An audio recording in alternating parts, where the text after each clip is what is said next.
Muy bien, chicos, aló. Hola. Algunos me están viendo, otros no. Pero muy buenas noches, chicos. Espero que estén teniendo una buena semana. El día de hoy no nos acompaña Néstor porque está mal de su garganta y Angelita lo está acompañando. Les pido sus oraciones por nuestro hermano, nuestro líder que no podía venir. Pero igual, continuamos, la reunión no para. Tenemos reunión el día de hoy.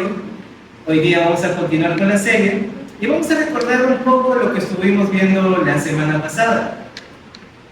La semana pasada seguimos con nuestro tema de renovando nuestra mente. No, renovando nuestra mente en el sentido de que no seguimos lo mismo que nos enseña la filosofía del mundo, sino seguimos lo que enseña la palabra de Dios y vimos primeramente las políticas de Dios y la semana pasada vimos a imagen de Dios, lo que nosotros somos a imagen y semejanza de nuestro Dios. Y ahora, el día de hoy, vamos a tener un tema que también va de la mano con nuestra serie. Le he titulado Él es verdad. Cuando me refiero a Él, es Dios es verdad. Y me tomé la osadía de poder investigar algunas encuestas en el tema de ver qué es lo que los jóvenes están buscando últimamente por nuestras edades, ¿no? Desde los 18 años hasta los 26 años. Más o menos qué es lo que están buscando los jóvenes o en qué usan su tiempo diariamente. Y en eso encontré que más los jóvenes se dedican o a trabajar o a estudiar, o quizás algunos a ambas cosas. Y vi que entre las estadísticas que encontré, las encuestas, así como el día de mañana vamos a tener nuestras poderosas encuestas, encontré que el 53% de jóvenes de nuestras edades toman su tiempo de 6 a 9 horas de estudiar o trabajar durante el día. Después vi que el 23%, más de 10 horas, se dedica a trabajar o a estudiar de la semana. Después vi que el 13% de 3 a 5 horas al día se dedican a estudiar o a trabajar. Después el 6.6% desde 1 hora hasta 3 horas al día se dedican a trabajar o a estudiar, ¿no? Pero mínimo 1 hora sí trabajan o estudian, mínimo. Eso es en la Ciudad de México. Esta encuesta es en la Ciudad de México. Después estuve investigando de los jóvenes cristianos de nuestras edades en una encuestadora de Estados Unidos, ¿no? De nuestros hermanos de Estados Unidos, ¿cuánto tiempo se dedican a leer la palabra de Dios? ¿No? Diariamente. Y encontré que solo el 32% lee diariamente la palabra de Dios. Después encontré que el 12% nunca ha leído la Biblia, a pesar de que van a la iglesia, asisten a la reunión de jóvenes, vienen al culto dominical, nunca leen la Biblia, nunca. Después el 5% lee una vez al mes la palabra de Dios, solamente una vez al mes. Después encontré que el 11%, entre 5 o 6 veces al mes, no diariamente, ¿no? Entre 5 o 10 veces al mes, es que leen la palabra de Dios. Pero aquí yo estaba analizando un poco estas encuestas que había encontrado y me puse a preguntarme, ¿no? ¿Por qué actualmente solamente el 32%, bueno, esto es en Estados Unidos, no he investigado acá, solamente el 32% de cristianos lee la palabra de Dios y siendo jóvenes, la misma encuesta que vi en México, todos los estudiantes o todos los que son trabajadores, mínimo se dedican 1 hora a trabajar o a estudiar, mínimo. Y es porque muchas veces hemos dejado de valorar la palabra de Dios. La palabra de Dios dice, viva la palabra, que es viva y eficaz, y más cortante que cualquier otra espada, cualquier otra cosa que tengamos aquí. Y la palabra de Dios también dice que es verdad. Y a pesar de tener la palabra de Dios en nuestras manos, a pesar de tenerla también en nuestros celulares, varias versiones, Biblias de estudio, no la leemos diariamente, la leemos quizás 1, 2, 3 o 4 veces a la semana y después decimos, ya el sábado leo cuando voy a la iglesia, la reunión de jóvenes, el día domingo la leo cuando voy al culto dominical y ya no más leo, ¿no? Y eso es lo que me da a entender las encuestas que estamos viendo. Bien, eso es por un lado. Por el otro lado, Cuando nosotros hablamos que Dios es verdad, tenemos que recordar, su palabra es verdad. Él ama la verdad. Todo lo que Dios es, todo lo que Dios dice y todo lo que Dios hace es verdad. Y el día de hoy vamos a ver todo lo que Dios es y todo lo que Dios dice. Él define lo que es verdad y es la norma de la verdad. Dios es el único. Dios es vivo y verdadero. Él es el único real. Él es el único que define lo que verdaderamente es real. Y muchas veces el mundo nos dice cosas totalmente distintas. Nos dice que nosotros perdemos nuestro tiempo al venir a la iglesia. Nos dice que en realidad no deberíamos estar aquí. Deberíamos estar trabajando. Deberías darle más tiempo a los estudios, estar preparándote más, llevar más cursos. Eso es lo que nos enseña la filosofía del mundo. Y quisiera que me acompañen, por favor, a ver. Nati, por favor, ¿me ayudas a buscar? ¿Puedes seguir, por favor? ¿Me ayudas a buscar Colosenses 2, versículo 8? Y a ver, dale, por favor, ¿me ayudas a buscar 2 Corintios, capítulo 10, versículo 5?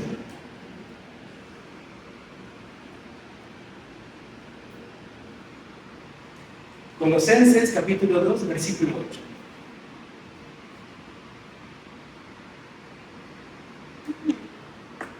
Dice, mirad que nadie os engañe por medio de filosofías y huecas sutilezas, según las tradiciones de los hombres, conforme a los rudimentos del mundo y no según Cristo.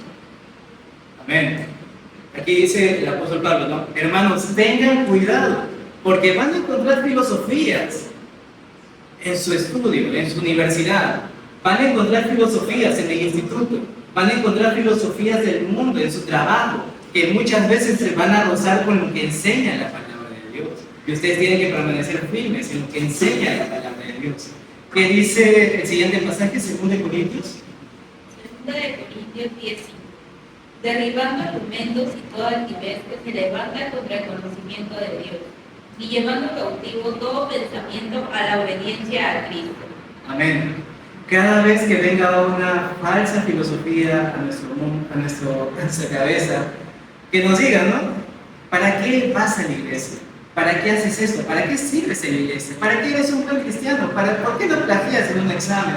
¿Por qué no por lo bajo ayudas a quizás a tu jefe, ¿no? Por lo bajo para evitar impuestos, por lo bajo, ¿por qué no ayudas, le das una pequeña coima a la SUNAT, a Indecopi, a los entes reguladores, para que no te pongan esa poderosa multa a tu empresa, ¿no? Deberías hacer eso. Eso es lo que hacen las personas que piensan en grande. Pero tú eres un mediocre porque solamente piensas lo que enseña la palabra de Dios. Nosotros tenemos que llevar cautivo todos esos pensamientos que tenemos a la obediencia de Cristo. Y esto ya lo hemos estado hablando las semanas pasadas. Entonces, cualquier cosa que vaya en contra a lo que enseña la palabra de Dios, a lo que es el Señor, nuestro Dios, en realidad todo eso es mentira, no es real.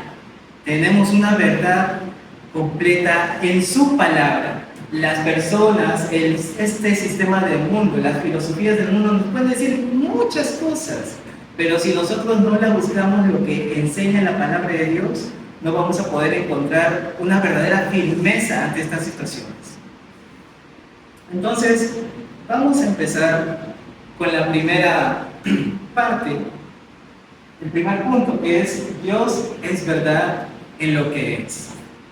Ahí, por favor, a ver. Diana, por favor, ¿me puedes ayudar a leer Éxodo capítulo 34, del 5 al 6? Y Pati, por favor, ¿me ayudas a leer Juan capítulo 1, versículo 14?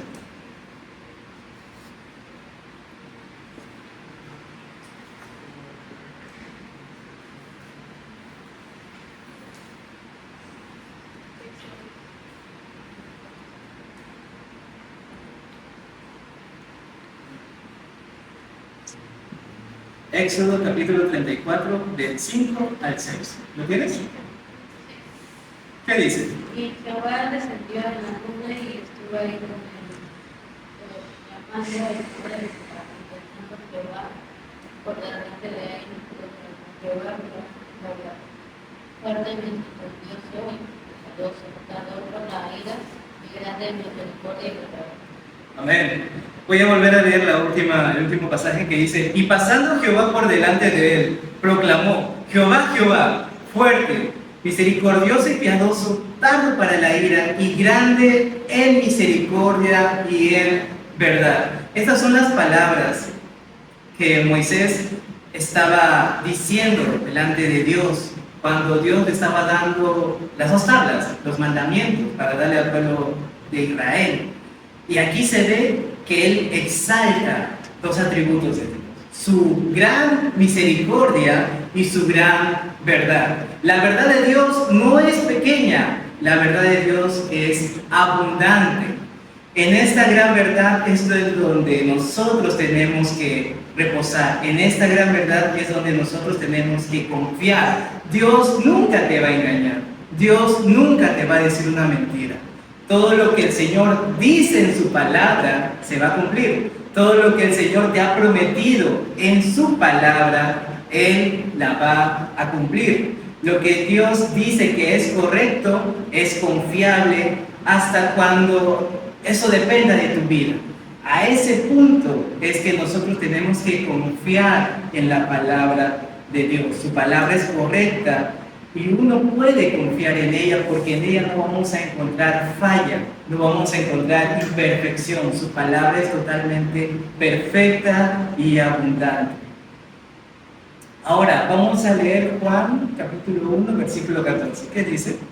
Y aquel verbo fue hecho carne y habitó entre nosotros, y vimos su gloria, gloria como del unigénito del Padre, lleno de gracia y de verdad. Amén.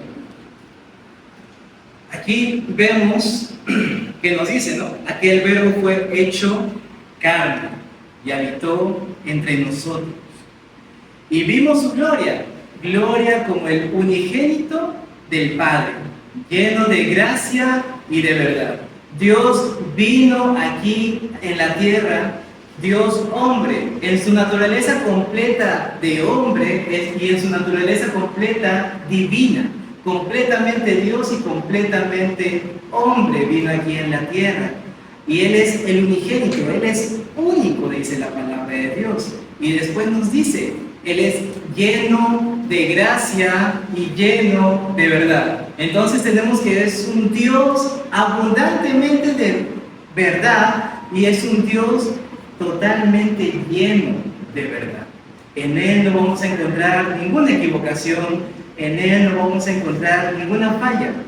El Señor siempre dice las cosas de manera veraz en su palabra. Bien, eso es por la primera parte. La segunda parte es que Dios es verdaderamente lo que dice. Y por favor, me ayudan con Deuteronomio capítulo 32, versículo 4. A ver, Dieguito, por favor, ¿me puedes ayudar? Deuteronomio capítulo 32, versículo 4. Y Adrián, por favor, me ayudas con Deuteronomio capítulo 32, del 5 al 6. Deuteronomio capítulo 32, del 5 al 6.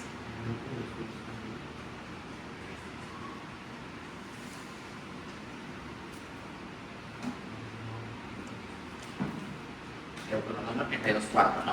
Sí, capítulo 32, versículo 4. ¿Qué dice? Deuteronomio 32, 4. Él es la roca, sus obras son perfectas y todos sus caminos son justos. Dios es fiel, no practica la injusticia. Él es recto y justo. Voy a leerlo en mi versión porque aquí está la parte exactamente que quiero mencionar, pero gracias, Dieguito. Dice, bueno, tengo la versión Reina Valera que dice: Él es la roca cuya obra es perfecta, porque todos sus caminos son rectitud, Dios de verdad, y sin ninguna iniquidad en Él, es justo y recto. No, cuando nos habla que Él es una roca, Él tiene mucho poder. Él es de verdad. Es imposible que Dios peque. Él nunca nos va a engañar, Él no se equivoca, Él es fiel, Él es confiable, Él nunca miente, Él nunca hace algo malo. Él no se equivocó en el pasado que has vivido. Si es que anteriormente pasaste por un momento, gracias. Si es que anteriormente pasaste por un momento difícil en tu vida, quizás perdiste el trabajo que tanto querías, quizás perdiste a algún familiar tan muy querido, Él no se equivocó en ese momento tan difícil que tú pasaste. Él no se equivocó en darte la familia que tienes, Él no se equivocó en darte los estudios que tú tienes, la profesión que tú tienes. Él todo lo hizo para tu bien. Recordemos que Dios, todas las cosas que hace Dios es para su gloria y para el bien de su pueblo. Así que podemos estar confiados en que Dios nunca te va a defraudar. Quizás estás pasando por momentos difíciles, pero no te preocupes. Dios siempre va a estar contigo y Dios siempre te va a ayudar porque Él es tu guardador, Él es tu protector, Él es tu roca en quien tú puedes confiar, tú puedes descansar en Él. Bien, sigamos entonces. Éxodo capítulo 32, del 5 al 6, ¿qué dice? Perdón, Deuteronomio. Así paráis, la corrupción es suya, de los hijos de esta mancha, generación torcida y perversa.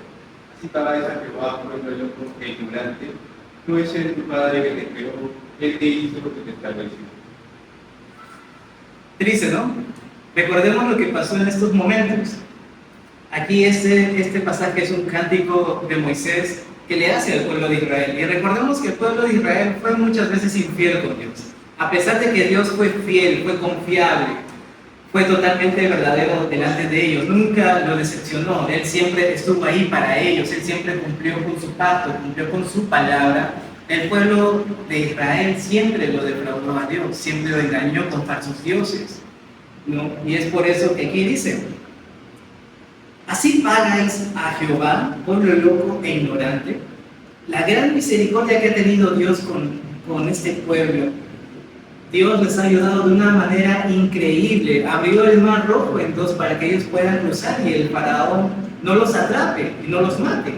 De esa manera Dios cuidó a su pueblo y a pesar de eso estuvieron lejos de Dios, buscando otros dioses ajenos delante de Él.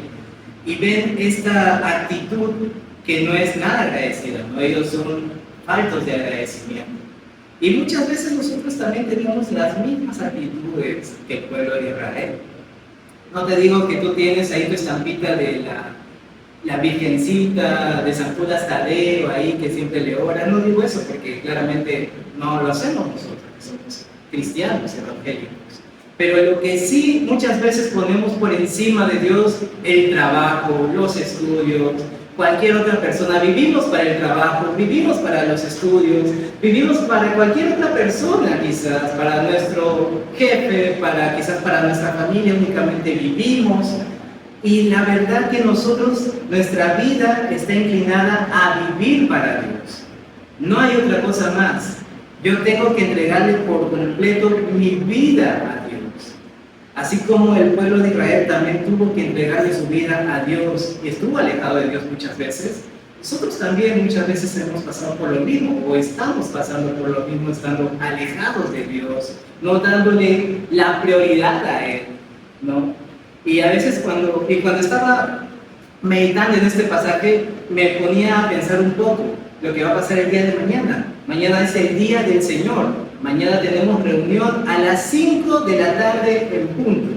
Y muchas veces en nuestra iglesia, cuando hay este horario a las 5 de la tarde y estamos en fiesta electoral, los hermanos muchas veces no vienen.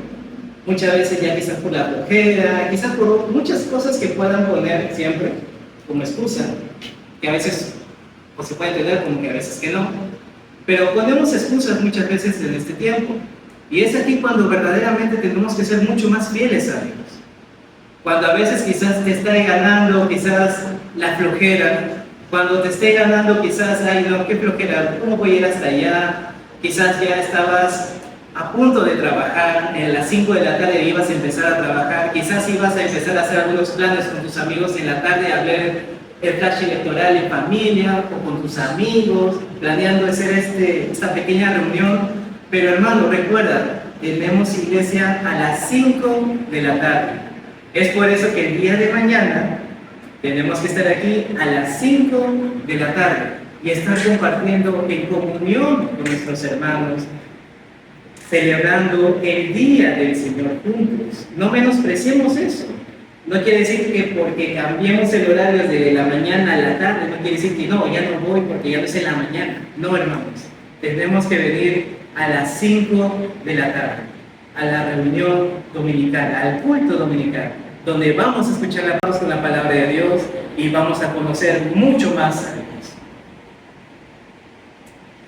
Bien, continuamos entonces. El siguiente pasaje. A ver, ¿quién me ayuda? Jonathan, por favor, ayúdame con Números, capítulo 23, versículo 19. Aarón, por favor, ayúdame con Salmos 119, versículo 160. Vale, por favor, ayúdame con Mateo, capítulo 24, versículo 35. Joa, por favor, ayúdame con Mateo, capítulo 5, versículo 18. Sí, eso. No llegaste. Eso es de ahí. ¿Estás seguro que el número son 32 o 23, perdón. Ahí está. 32.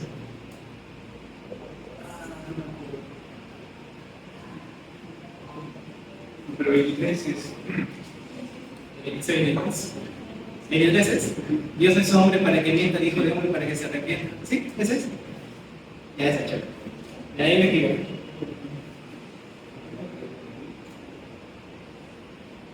¿Qué dicen números? Dios no es hombre para que mienta, ni hijo de hombre para que se arrepienta. El hijo y para habló y no responderá. Amén. Y esta es una gran verdad.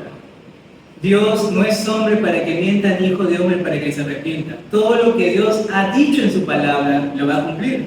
Dios no miente como la humanidad miente. Dios no engaña como la humanidad engaña.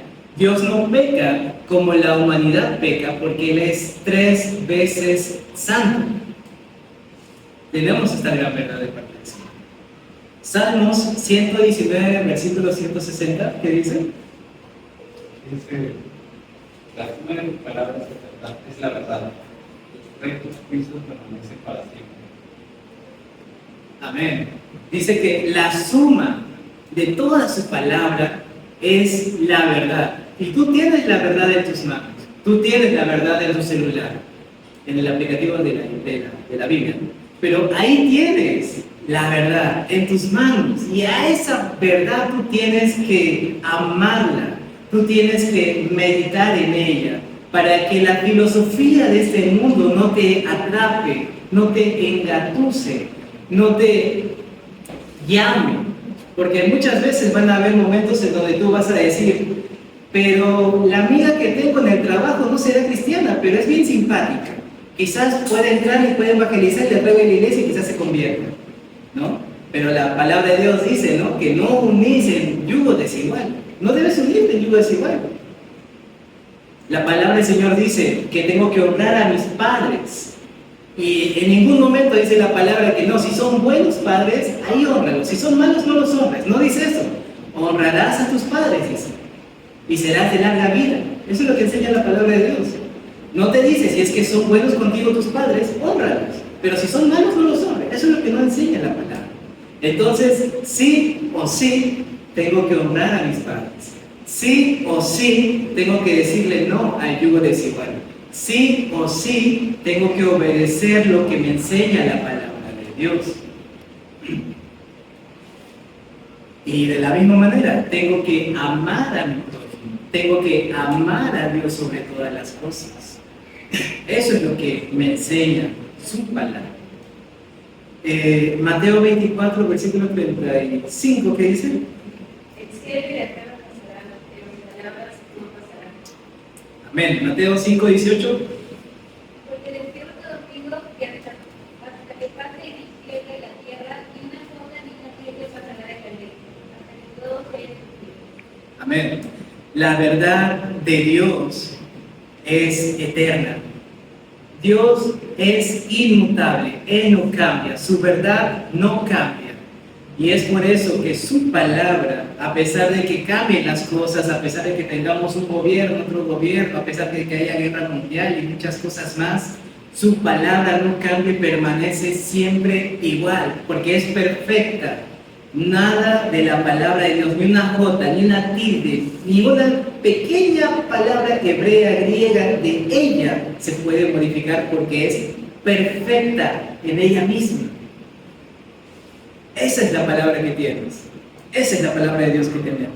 Ese es nuestro Dios que tenemos, que debemos asombrarnos y maravillarnos de esta gran verdad. Porque tenemos un Dios maravilloso en todo lo que hace, bellísimo en su palabra, lo que Él enseña y lo que Él quiere mostrarse a cada uno de sus hijos que estamos aquí presentes. Y debemos estar agradecidos con ello. No debemos ser como el pueblo de Israel, tenemos que ser personas, cristianos, agradecidos con esta gran revelación que nos está dando Dios a través de su palabra. Bien, sigamos uno más. Bien, bien, vamos a la conclusión entonces. Y quiero que por favor lo pueda leer. Rosita, por favor, ¿lo puedes leer? Ahí está, dígelo. Ahora pues temed a Jehová y servidle con integridad y en verdad, y quitad de entre vosotros los dioses a los cuales sirvieron vuestros padres al otro lado del río y en Egipto, y servid a Jehová. Amén. Ahora que entendemos que Dios es verdad, que todo lo que Él es verdad, y todo lo que Él dice es verdad, entonces yo cómo debo actuar delante de Él. Y aquí nos dice justamente Josué 24:14, nos dice que tengo que tener temor de Dios, tengo que temerle y servirle con integridad y verdaderamente, ¿no? Entregarme por completo al servicio al Señor. Y cuando yo les hablo de este servicio, no es solamente en la iglesia, también es donde estamos cada uno de nosotros. Cada uno de nosotros estamos en un trabajo, cada uno de nosotros estamos en la universidad estudiando, en el instituto, en nuestras casas. Ahí también podemos servirle al Señor de todo corazón. Y me preguntarás, ¿cómo puedo hacer eso? Siendo un buen trabajador, siendo un buen estudiante, siendo un buen hijo, siendo un buen tío, siendo un buen sobrino, portándome de la manera que me enseña la palabra que yo tengo que portarme, y cómo no, evangelizando a mis compañeros de trabajo en el área de marketing, en el área de finanzas, a todos ellos, evangelizando en la universidad, al frente de la universidad, al costado de la universidad, evangelizando a cada uno de ellos, evangelizando a mis vecinos, a mi familia, compartiendo con ellos, teniendo un tiempo bien bonito de comunión con ellos y impartirles la palabra. Así, de esa manera, sirvo al Señor. Entonces, cuando yo vaya al trabajo el día lunes, después de las elecciones, y esté pensando en quién va a ganar, no estés preocupado en el reporte que tengas que presentar, la exposición que tengas que entregarle a tu jefe, que ese no sea lo primero que pienses. Piensa, ¿cómo voy a poder hablarle a esta persona del Señor? ¿Cómo le puedo evangelizar a mi jefe? ¿Cómo le puedo evangelizar a mi compañero de trabajo con el que siempre almuerzo? ¿Cómo puedo evangelizar a mis amigos de la universidad con los que comparto un curso, con los que expongo? ¿Cómo puedo evangelizar a las personas con las que llevo quizás un curso de inglés? Con los que siempre comparto, siempre salgo a comer, siempre salgo al cine, quizás de vez en cuando. ¿Cómo los comparto? ¿Cómo les enseño verdaderamente lo que enseña la palabra de Dios? Y esto es leyéndola y aplicándola a nuestras vidas. ¿Sí? Ahora sí, esa es la conclusión y ahora sí vamos con las preguntas.